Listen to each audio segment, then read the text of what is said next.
Hello YouTubers, this is Cyberdyne24 and I'm here to talk to you about supplemental heating for your garage for whenever you want to do any kind of projects in your garage, whether it is working on your car, working on a small engine, or just doing any kind of woodworking projects at all. Or also just in case if the power goes out and you don't have a generator and you need some kind of heat in your house. Now there are different kinds of heaters out there. There are natural gas heaters for your garage that you can just install into the ceiling.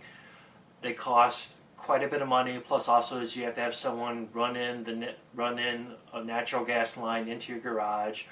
Or you can use those construction propane heaters, diesel or kerosene torpedo heaters, which they work really good. But unfortunately with them, you have to have a decent amount of ventilation for them because they produce a lot of toxic gas. And that's not a really good thing when you're looking for a supplemental heat, is having to open up a window to release all that toxic fumes. And what I'm here to talk about is another option, which is what they call vent-free heaters. Now with these vent-free heaters that I have, they are powered by liquid propane, and they're run by a 20-pound cylinder where you can purchase pretty much anywhere. Drugstores, supermarkets, hardware stores, anywhere really. And I'm going to show you just two different kinds of heaters that I have, but believe me, they'll give you something to think about when you're looking to try to get a supplemental heat for your garage.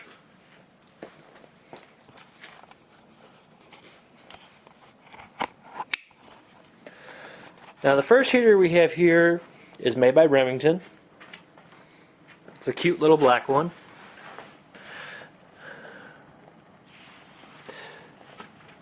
This one I believe is about 10,000 BTUs. It is portable and it's on caster wheels. And as you can see right here, it's powered by a 20-pound propane cylinder. Now this one's really convenient for the garage if you have to do any kind of work that involves you going to different areas of the garage. You can just easily wheel this around. And the coolest thing with this is there's no fan or anything like that with it, so it pretty much just runs on strictly on the propane tank itself, so you don't have to worry about anything. You know, if you have a power outage or something like that, you can just easily wheel this into your house and start it up.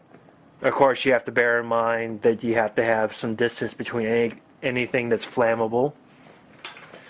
And if we look right on top of here, we have our igniter, and then we have our dial here, which has the off position, the ignite position, low, medium, and high setting. Usually to start these things, you would want to open the propane cylinder, open it very slowly, let the gas run through the system. Then as soon as you start to smell gas, you'd want to turn it onto the pilot, ignite, push down onto it, and then push the button down, which then would ignite the gas, and then you can turn it to the low, medium, or high setting, or pretty much any setting that you want. Currently, right now, it's on the high setting, because all three of the ceramic panels are lit orange. If the medium setting was on, just the two panels. If it was on low, it'd just be one panel. Now this system right here would run you about $98. I got it on sale for 98 bucks at Menards, and that's excluding the propane tank. I mean, the hoses and regulator came with it, which was very nice and convenient, because you don't have to, pretty much the only thing you really have to buy is the propane cylinder itself. Now another choice, if you're looking to heat a large area, is this other heater that I also purchased at Menards also. It's made by Procom. It's a 30,000 BTU. Now this is what they call a dual fuel vent-free heater. This can run on either liquid propane or it can run on natural gas. If running on natural gas, you have to supplement it by buying a whole bunch of different, pipe fittings and shut-off valves and stuff like that, which can get annoying and also expensive. For me, it's better to just run it on the propane cylinder. Now with this one, unfortunately, you're going to be running about closer to about $200 for this setup, and that's excluding the propane tank, excluding the fitting that you would need to connect the propane gas to the hose. Of course, then you would have to buy the hose separately and the regulator separately. But otherwise, this would definitely heat up a large size room. I mean, this thing, when I bought it, said in the manual it would heat up to 1,000 square feet.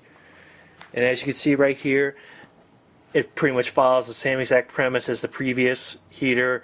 You would turn it off, have it in the off position, turn on your propane tank very slowly, then turn it up to the highest point you can till you get the gas running through the system itself. Then you would turn it to the pilot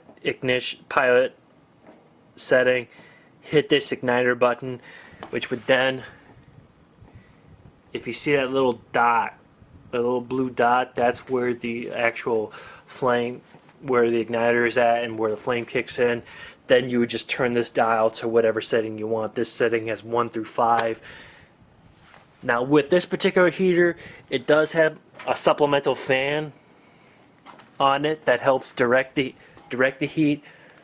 I mean, the only disadvantage of this is if you're in a power outage, you wouldn't be able to use the fan. But for this particular one, I've had it for a year, and the previous season I used it for, it actually did a pretty decent job. I mean, not as what I really expected, but it did a really nice job. That's why I also purchased this other heater to sort of help supplement my garage, because, you know, it just makes it so much easier to do outdoor, you know, do woodworking projects in the garage. Plus, also as when you're doing staining and varnishing, and also putting on polyurethane, it's got to be at a certain temperature for it to dry correctly, and you always got to and you have to keep that heat for it, because you don't want your finish to go bad. And plus, also, it's a really good thing to have for when the power goes out, and if I have to heat my house, I got 2 heaters that I could use.